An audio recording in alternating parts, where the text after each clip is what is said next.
have another abortion. If I can find somebody to fuck me, I will. Maybe that's the sequel. Yes, look who's not talking too.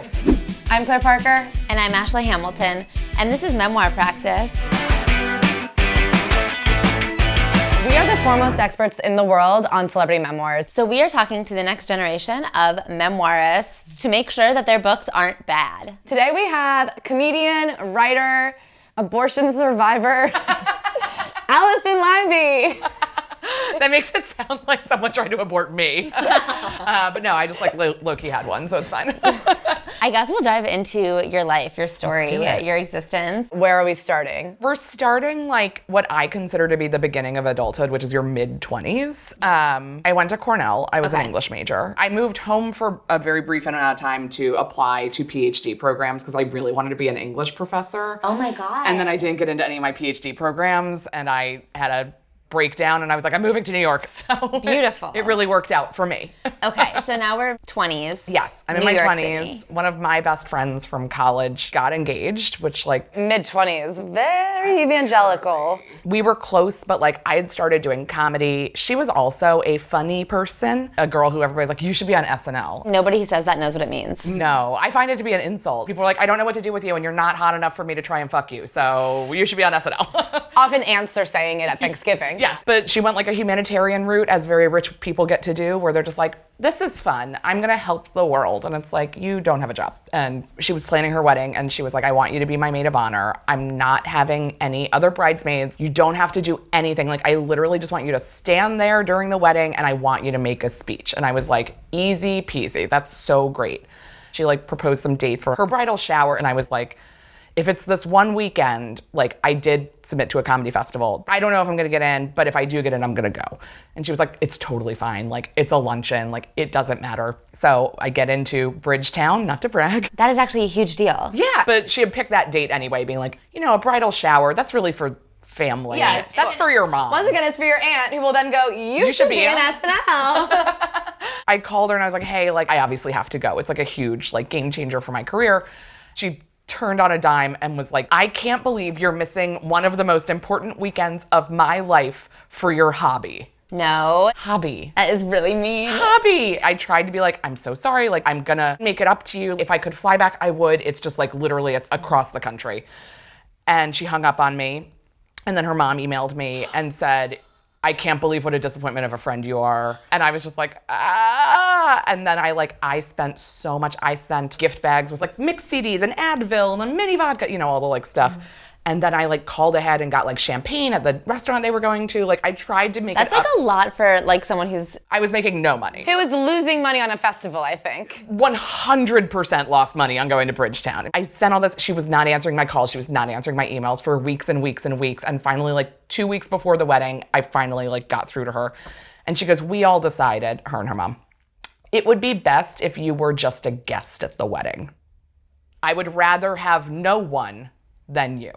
I was like, I didn't kill a member of your family. I had to miss a lunch. I was like on the phone with my mom. I was like, I don't know what to do. It's like, do I go to this thing? And she was like, no, you go. And I was like, you're right. It's the bigger thing. I was invited. And she goes, no, she should feel very uncomfortable seeing you. Yeah, go and ruin. And I went. And then she like kind of apologized, but not really. I was like, oh, I'm choosing career, but like, I'm also not choosing career. This is just like a friend that like didn't understand things that are important to me. But that weekend in Bridgetown was when like me and one of my absolute closest friends to this day like fell in love. Oh my God, I know. tell the story. Okay. I met Alyssa Wolf at an open mic. She immediately like messaged me after this mic and was like, do you want to do my show? And I was like, sure. And we like both got to the show early the next week and we're sitting down having wine for dinner.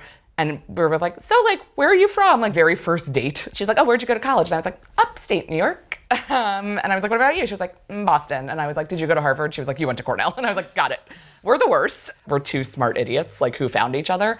I love comedy friendships between women. They're like a very special thing because it's such a terrifying experience as a woman to start doing comedy. That's so different from any way that men interact. Apologies. No offense, men, but offense. But also offense. 1 week later, I'd met her twice and we both were like, oh, I got into Bridgetown. And she was like, do you want to share a hotel room there and like fly out together? And I was like, that is a great idea. So you guys had known each other for 2 weeks, and then you spent a full weekend. Plane rides included. Plane rides included. And I just remember sitting on the plane and we were both like, oh God, this is gonna be a long flight. And we were leaving after our day jobs and we were just like, ugh, what a nightmare. And she just pulled out a bottle of pills, like just like random mixed pills. I just like dumped all of them in her hand. I was like, you're my best friend. And we got so drunk on both flights that we got shushed on both of them, which I am like, we're best friends and we're figuring it out. But now I'm like, oh my God, I would have murdered myself. We've had a lot of people say, please be quiet. Yeah. Sometimes we yell at restaurants and we think people are like enjoying eavesdropping on our conversation because their conversations are probably more boring than ours. We're like, it's a podcast but brought to your table. It's free. You don't even have to subscribe. We're right here. It turns out they wish we would stop. Yes. It was just like this thing where I was like, so devastated to be like losing a close friend over this weekend. But like here I ended up like making a very new close friend who would never call what we do a hobby. Are you very like friendship driven? So friendship driven. That is who I am, and that is the foundation of pretty much everything that happens to me. That's the foundation of all good shit. It's true. I've had 3 spine surgeries. Oh my God. Why? I have degenerative disc disease. Okay. A medical lesson. That's like what you wanted me to come here and give. I fucking love Grey's Anatomy. I know more than Ellen Pompeo could ever understand. Can I say? Probably. For sure. So I had my last surgery in January of 2021 before the vaccine. Being in a hospital for a non-COVID thing was so terrifying. They're gonna like weld my back together and everybody's like, well, at least it's not COVID. And I'm like, I'll live. I probably won't die from this surgery, but I guess we don't know that. Like, I had to go by myself for 3 days. I took an Uber to the hospital alone to have spinal surgery. Oh my God. And I was like, this is not how this is supposed to go. And so after the surgery, my parents were supposed to come and take care of me and stay in my apartment because like, you're functional, but like you need a lot of help. Especially spine stuff. But 2 weeks before the surgery, my parents both got COVID. And I was like, oh my God. So like my friend, I was like, I need you to stay with me. It ended up being much better and way more fun to have like. Your nurse pal. I know. At the end of the day, Friends. Yeah. The friends from Friends had no idea what they had. No. So have there been any like relationships or guys or anything like that that have been notable, or is it just like fuck Have you ever thought about having a family? Fuck, not a family. I thought that's a good segue. No, I'm very much like happily child free and will be forever. And really, I put my money where my mouth is and I had an abortion because I needed it. Yeah. Very famously talked about it on stage for like a full year. And now I'm like, I never want to do it again, but I also have to keep doing it. Have another abortion. If I can find somebody to fuck me, I will. Maybe that's the sequel. Yes, look who's not talking too. I grew up very afraid of abortion. Like, I don't want to have an abortion. And if I get pregnant, I will definitely have one. And that is the scariest, biggest deal. And now I'm like, truly the best thing I've ever done in my entire life was have an abortion. I was on tour doing stand-up and I found out I was pregnant when we were in Missouri. Oh my God. And this was in 2019. What's their rights like? They seem low. It seems like they have one clinic where you have to like guess which door lets you get an abortion and the other door like give you a new It's just a trap kid. door and they kill you or something. But first you get slimed. Yes. No offense to Missouri. It's a perfectly lovely place. No, it's not. It's not like I had to like deal with it there, but Missouri was one of the states that was like proposing the first version of laws that like eventually got taken to the Supreme Court, which became Dobbs, which is the overturning of Roe. So it was a scary place to like be confronted with it. I was throwing up constantly. I was so nauseous. And then we were in Dallas, and one of my good friends from growing up lives there now. She was like, come over, we have a pool at our apartment complex, I'll make a cheese board, and we got wine. And I was like, great. I came over and I like chugged a glass of wine and I was like, I'm pregnant. And she was like, oh my God, that's so funny. So I was getting drunk at the pool all day and just being like, I don't know, this feels really weird. I'm like, maybe I'll wash it out. Like, Maybe. Didn't take, still had to have one. But then I like got back to New York and had my little cute abortion over at Planned Parenthood in Soho, which was Expensive. expensive. And there's a waiting room that's just for the chaperones. And it was just like all these like men in their late 20s and like sweatpants and flip-flops just like sitting on their phones just looking so bored. And I was like, how dare you? Like, your girlfriends are up there getting a medical procedure and these guys are just like But yeah, and I had my abortion and like I was working on Maisel at the time and we were shooting in Miami, and so I had to leave the next day.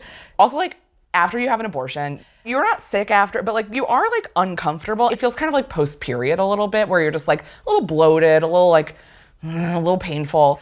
And like, I couldn't really tell anyone there because it was my first season on Maisel. And I was like, are we close enough for me to share this? It was very strange. And then every morning I would go at 8 a.m. and just like float in the ocean by myself. And then one day the script coordinator was out there also floating by herself. And I was like, what are you going through? And she was like, I want to talk about it, but I don't know. And I was like, I had an abortion, like screamed in the ocean at 8 a.m. in Miami. And she was like, oh, cool. And she like swam over and she was like, I'm having a lot of like issues with like, we just like, it was a bonding, another friendship moment. All roads lead back to a friend. You cut a friend, you get a friend. You break your back, you find your friend. You kill a baby, you get a friend. Yes. And it was so funny because then like when I was performing the show and I tell this whole story, the showrunners of Maisel came and supported it in a very nice way. One of the showrunners was like, so this happened like when you worked for us, right? And I was like, correct. Like, and they were like, we had no idea. And I was like, why would you have known? She's a professional. Like, I'm a really good abortion getter. I am an artist, okay? If you had to come up with a title for your memoir, what do you think you would name it? Friends, and then got sued by Marta Kaufman. Oh my God. Can I say that is some of the best PR you could get? Everybody would buy it. Thank you for being here. Thank you for having me. This was so much fun. And also like, we're friends. Yeah. Wow. This is meta. Sue me, Zuck. Sue me, Meta. I fucking hate you.